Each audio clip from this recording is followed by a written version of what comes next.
Bonjour tout le monde, Julien, coach chez The Trading Desk. Donc, on est mardi le 8 juillet 2025.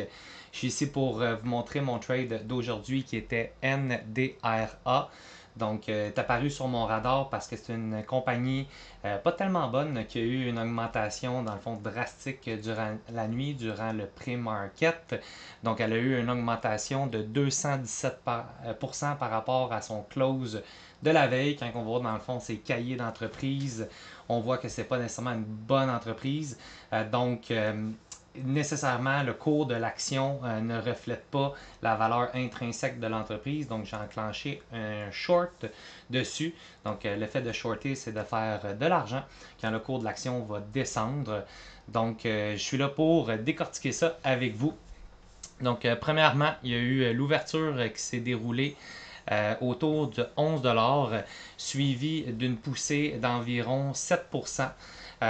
Étant donné que c'était une action avec beaucoup de volume, beaucoup de yeux dessus, et ainsi un très très très petit float, moi je m'attendais quand même à une augmentation suite à l'ouverture quand même un peu plus puissante, mais malgré ça, j'ai quand même trouvé une entrée par la suite.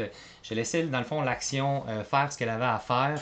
Étant donné son petit float et le gros volume, souvent qu'est-ce qui va se passer, c'est un halt. Donc entre exactement 9h39 ainsi que 9h49, il y a eu un halt de 10 minutes. Par la suite, c'est là que j'ai décidé de prendre ma première position à 9,65. Pour ce qui est de mon risque, le risque ultime, c'est sûr que c'était son high of day à 12 $, mais j'avais un second risque aussi qui était où ce que le halt il s'était passé. Donc s'il dépassait ce niveau-là, je voulais couper ma position pour ensuite me repositionner plus haut, mais c'est pas arrivé. Et étant donné que c'est une action qui est quand même très élevée, son cours, comme je l'ai mentionné, est à 217% par rapport à son close de la veille, ben, je voulais aller chercher au minimum un 20% sur ma position. Donc, qu'est-ce que j'ai fait? C'est j'ai mis une limite clairement à 7,68 qui était l'équivalent de mon 20%. J'ai sorti un tiers de ma position.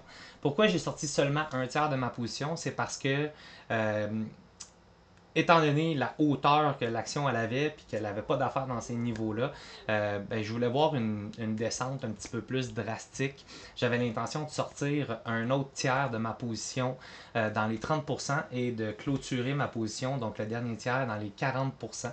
Ça m'aurait donné un 30% overall sur ma position. Ça aurait été parfait. Mais qu'est-ce qui est arrivé, c'est que souvent c'est comme ça que ça se passe également. Parfois l'action va dégringoler toute la journée, ça on aime ça bien entendu, mais par la suite, il y en a souvent qui vont se créer un certain support. Donc quand j'ai vu qu'il y avait un support qui s'est créé à 7 et 15. Et par la suite, il est allé briser ce support-là. Il s'est rendu jusqu'à 6,96 pour ensuite remonter avec quand même une bonne force ici dans cette chandelle-là. Mais c'est là que j'ai décidé de sortir un autre tiers de ma position. Il était rendu aussi 14h42. Donc proche de la fermeture du marché. J'ai pas voulu prendre de chance. J'ai sorti un autre tiers de ma position à 22%.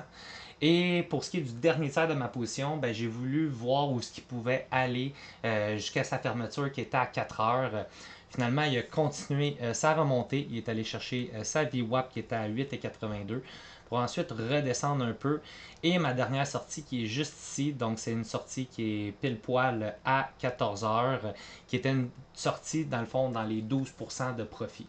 Donc ma première sortie était à 20%, ma deuxième était à 22% et ma troisième à 4 heures qui était à la fermeture du marché était à 12%, ce qui me donnait un average de 18%. Donc, c'était le décortique de l'action que j'ai tradé aujourd'hui qui était NDRA. Donc, si vous aimez les vidéos, continuez de nous regarder sur YouTube, bien entendu.